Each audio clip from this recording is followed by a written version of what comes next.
Então, eu estava dizendo que dentre os muitos atrofiantes desse poder, e a gente tem essa atrofia essencial tratada por Paulo em Romanos 7, de maneira mais explícita do que em qualquer outro lugar e mais psicológica do que em qualquer outra narrativa de toda a Escritura. Aquela é a realidade essencial, mas dela decorrem muitas outras. No entanto, existem, eu dizia antes, no vídeo que caiu, dois grandes fenômenos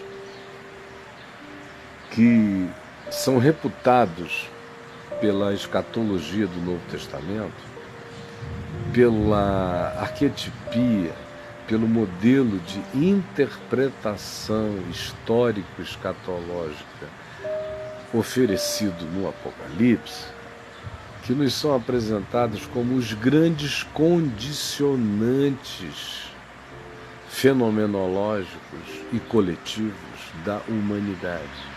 Quais são eles? Número 1 é a besta que emerge do mar. No Apocalipse, o mar carrega esse significado da multidão das nações na Terra e da conexão entre tudo aquilo que nem conhecido era, mas que, descoberta após descoberta, o homem antigo ia percebendo a amplidão da Terra e a multiplicidade de culturas e de civilizações. Então, essa ideia do mar, que de um lado separa, é também aquilo que representa a conjunção do desconhecido, quando se vai unindo e vai produzindo poderes de natureza política, forças, impérios, sistemas extraordinários, de tal modo que, e além de tudo, tinha toda a ideia no mundo antigo, no mundo de João, no mundo greco-romano. Ele estava na ilha de Patmos, cercado pelo mar, que era a grande besta, o grande ronco, a grande separação, ao mesmo tempo o grande poder.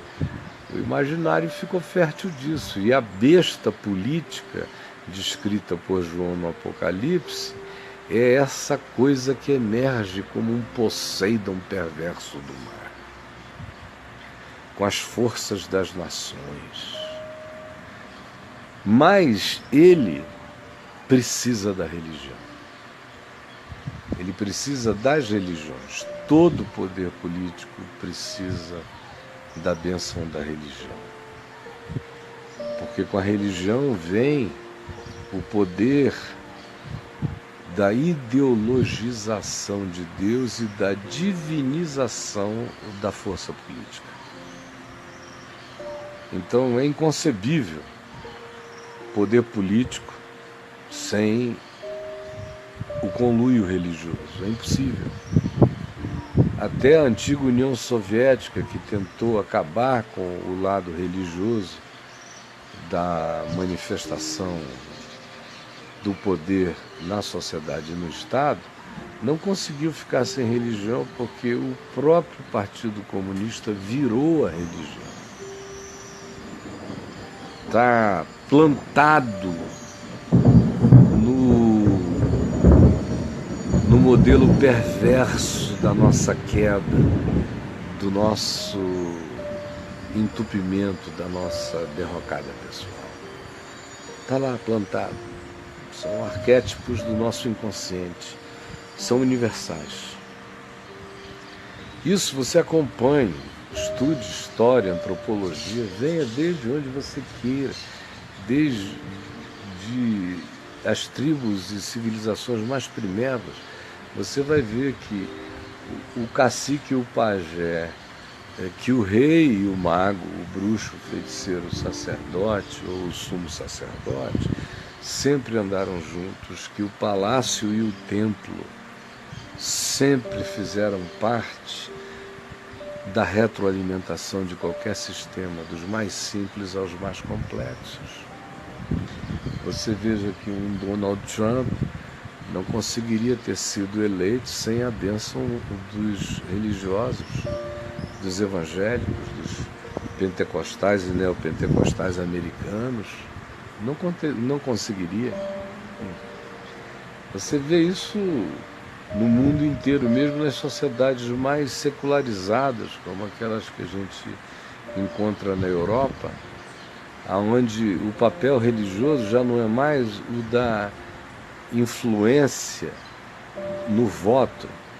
O papel religioso é crítico, de modo que o político quer agradar o religioso para receber menos crítica, mesmo nos casos das sociedades pós-modernas e secularizadas como as europeias. No mundo islâmico, não precisa nem dizer que não existe manifestação política sem o apoio da denominação religiosa, do grupo religioso, da seita majoritária naquele lugar. Você assiste isso todo dia, o apocalipse sendo esfregado na cara da gente. E a besta que emerge do mar e a besta que emerge da terra é a besta política e o falso profeta. Eles estão sempre em necessidade um do outro. E em qualquer lugar. Aqui no Brasil foi assim sempre. No tempo da coroa e do império era a Igreja Católica quem fazia esse papel. E fez até mais ou menos os anos 80.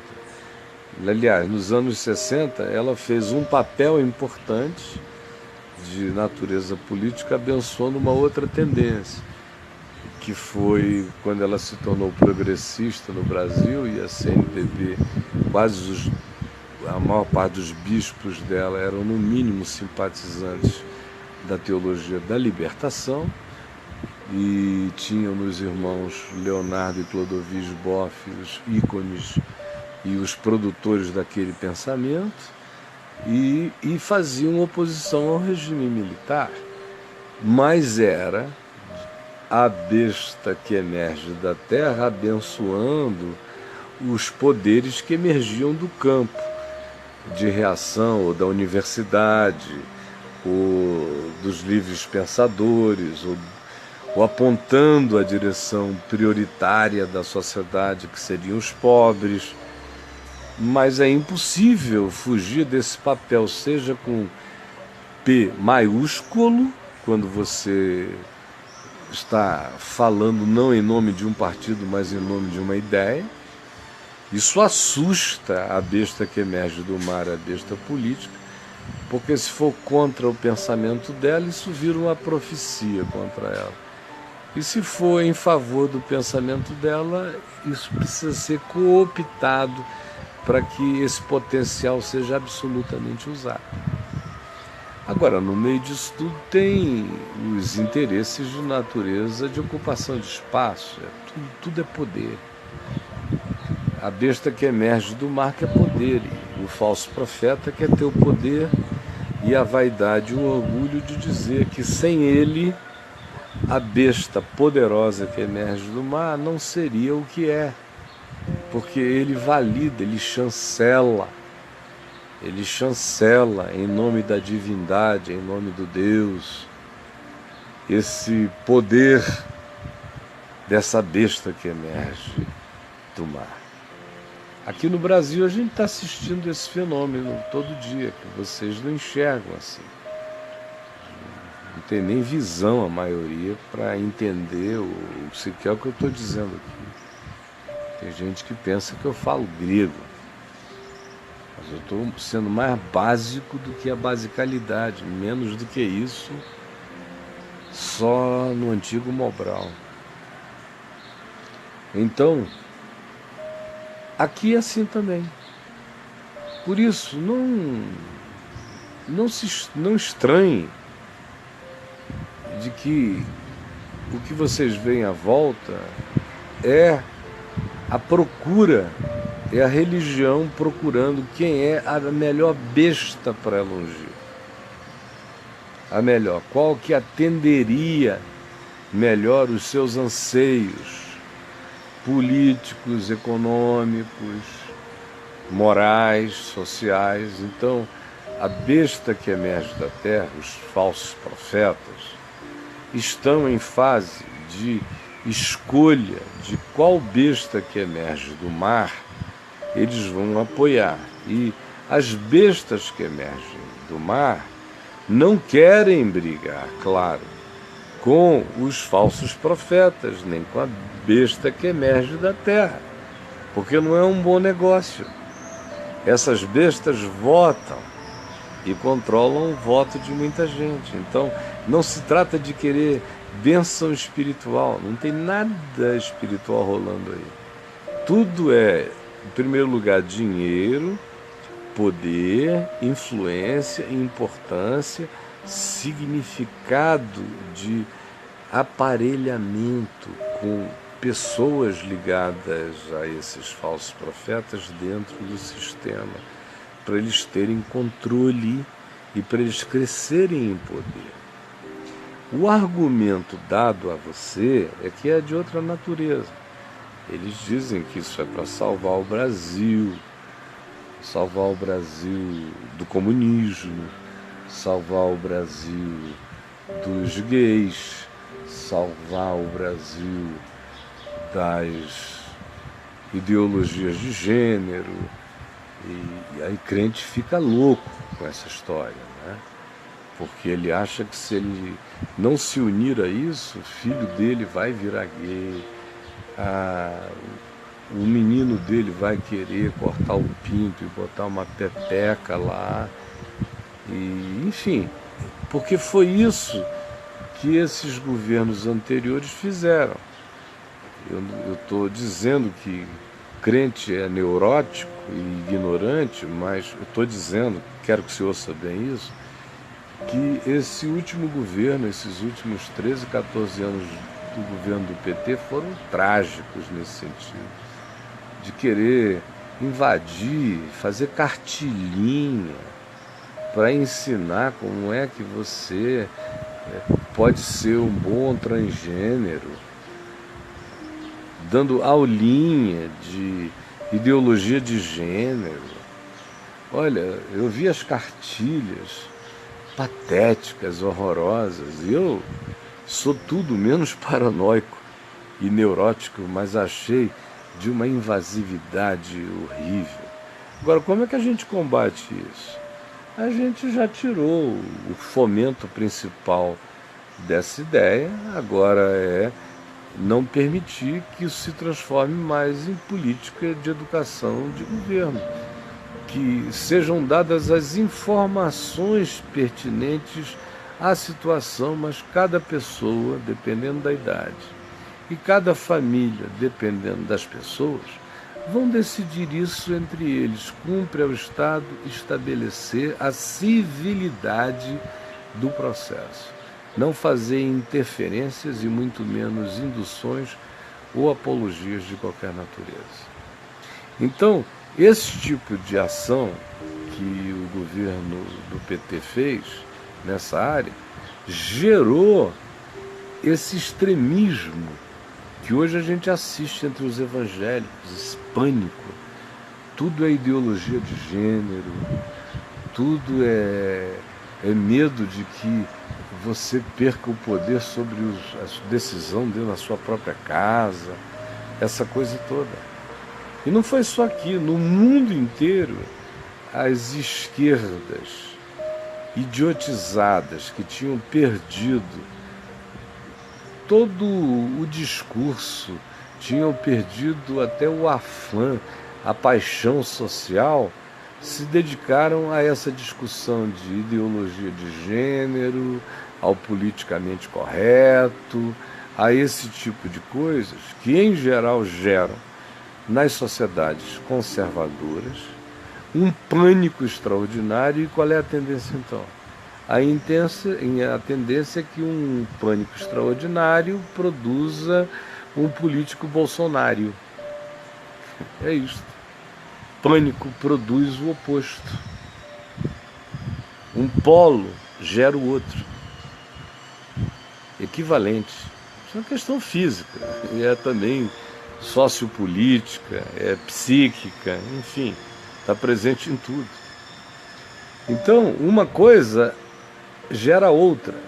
E quanto mais se polarize, tanto mais se fortalecem ambos os lados e maior é o abismo criado, e a hostilidade fomentada, e a morte do diálogo, e a atrofia mental de todo mundo. É a junção perfeita para fazer a mente morrer.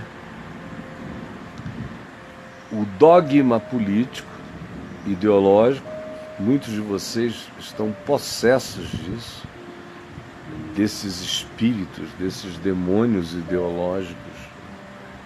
Estão possessos mesmo, é o Deus de vocês, é a hermenêutica pela qual vocês interpretam a vida. E é o horizonte e é o limite e é a sentença de vocês. O dogma ideológico, muitos cheios desse ódio, cheios de inimigos. E o fanatismo religioso. Essas duas bestas, quando se unem, porque o dogma ideológico é fanatizante. Quando você tem o fanatismo político abençoado pelo fanatismo religioso, aí sai da frente. É o que a gente está vendo nos movimentos radicais do mundo islâmico. E é o que nós vamos ver agora nos Estados Unidos, como é que vai acontecer. Porque nunca os evangélicos tiveram tanto poder como agora na América. Nunca. Nunca.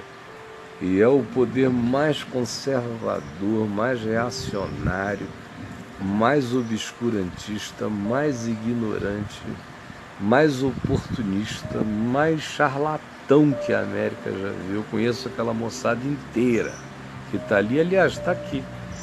Na minha página eu postei hoje uma matéria do Washington Post, está em inglês, pessoas que em circunstâncias normais, no mínimo, competem umas com as outras e frequentemente se odeiam, mas em torno do objetivo de poder pelo poder e ter o seu naco de poder na maior potência da Terra, se unem para eleger um cara que lhes abrirá portas de interesse pessoal. Todo mundo vai sair muito mais rico, muito mais poderoso. São bestas gulosas, insaciáveis. E a mente daqueles que se entregam a esse processo, olha, perde até os 8, 10% de uso funcional médio do cérebro. Tem gente funcionando aqui com 0,5%, vou te dizer, porque não há lugar para pensar. A religião proíbe pensar. Pensar é pecado. Pensar diferente do cara que te controla é sair da congregação dos minions. Então, pensar é heresia, qualquer pensamento. A tua liberdade não existe ali dentro. A atrofia mental é certa, a atrofia cerebral total. A atrofia cultural é explícita, é óbvia, é trágico. Mas existir entre a besta que emerge do mar e a besta que emerge da terra faz do indivíduo apenas um minion apocalíptico. São minions apocalípticos, esses seres zumbificados. Toda essa ficção hollywoodiana de vampiros e zumbis está absolutamente coerente, arquetipicamente falando, com o que existe na sociedade à nossa volta. Ou são zumbis, ou são os vampiros, tirando o sangue dos humanos que ainda restam. Quem é você no meio dessa história? Quem é você? Não temos opções, alguém diz aqui. Eu tenho, eu não sou assim. Vou morrer sem ser assim. sou discípulo de Jesus, eu tenho opção. Eu tenho, olha aqui para mim. Eu como, bebo, pago as minhas contas, pago imposto, faço tudo isso sem ser assim. Falo com milhões de vocês sem ser assim, sem apelar para nada disso. Claro. A questão não é em quem vocês têm que votar, esqueçam isso. Não é em quem. Antes de tudo, vocês têm que definir qual o caráter mínimo que essa pessoa e esse projeto precisam ter. Nenhum deles será, de modo algum, nem sequer próximo do ideal, mas não pode ser desumano. Não pode ser desumano. E uma coisa não é anticristo, quando ela diz que é leiga, defende a laicidade do Estado, não é necessariamente, isso não faz nada anticristo. O que torna a coisa anticristo é, em nome de Cristo, fazer tudo que o Evangelho não manda e não ensina, advogar tudo que o Evangelho não manda advogar e usar todas as armas que não sejam exclusivamente as do amor, da verdade e da justiça. Mas tem muita gente que não entende, não consegue. Eu peço ao Senhor Jesus que comece a abrir a mente de vocês mesmo, porque houve um bloqueio brutal. E no meio ao qual eu me dirijo, provavelmente mais do que em qualquer outro meio social à nossa volta, a atrofia mental é descomunalmente maior. É triste dizer, mas é realidade. E também não se está inaugurando uma era. Vocês lembram que quase todas as grandes mentes que se levantaram no mundo, depois que o cristianismo foi criado por Constantino em Constantinopla, de lá para cá, do quarto século para cá, todas as grandes mentes que se levantaram no cristianismo foram eliminadas. Por quê? Porque não interessa a esse falso profeta, e ele é falso profeta porque ele fala em nome de Deus, em nome de Cristo. Se tem um falso profeta na Terra, é o cristianismo, mais do que o islamismo, o budismo, porque esses não estão falando em nome de Cristo. Agora, quanto mais seja em nome de Cristo que se fale, e quanto menos seja de Cristo que se diga, mais falso profeta se é. Jesus permite que alguns entendam o que eu estou dizendo, porque eu sei que eu falo verdade, verdade de Deus, verdade eterna em teu nome. Não é o como os políticos fazem, nem como a religião ensina. Eu sei que eu nado contra a correnteza, mas sei que esse é o preço de entrar pela porta estreita, de andar por este caminho apertado. Eu sei que este é o preço de escolher essa trilha menos percorrida, essa vereda quase nunca escolhida. Mas permite que o Espírito Santo ilumine a compreensão de muitos nessa geração e que ainda haja salvação e entendimento, que ainda haja essa graça e poder de que a tua luz vença as trevas do obscurantismo e que as mentes sejam libertas e que o véu das bestas seja tirado de sobre a mente daquele que deseja, daquele que quer, daquele que não quer levar a marca, o 666 dessa idiotice no espírito. Em nome de Jesus. Deus abençoe vocês. Se vocês acharem que devam compartilhar com os amigos, ou até com os inimigos, compartilhem. Não tenham medo, minha gente. Tem muita gente que a minha se vê aqui, eu vejo as estatísticas, chega a ter períodos, semanas, que milhões de pessoas frequentam esse ambiente aqui. E lá são menos de 200 mil pessoas que oficialmente curtem a página. Por quê? Porque quando você curte, o que acontece é que isso aparece na sua página pessoal. Aí algumas pessoas dizem, eu não quero ser molestado por gente que não gosta do que o Caio diz. Mas não é uma questão vinculada a mim.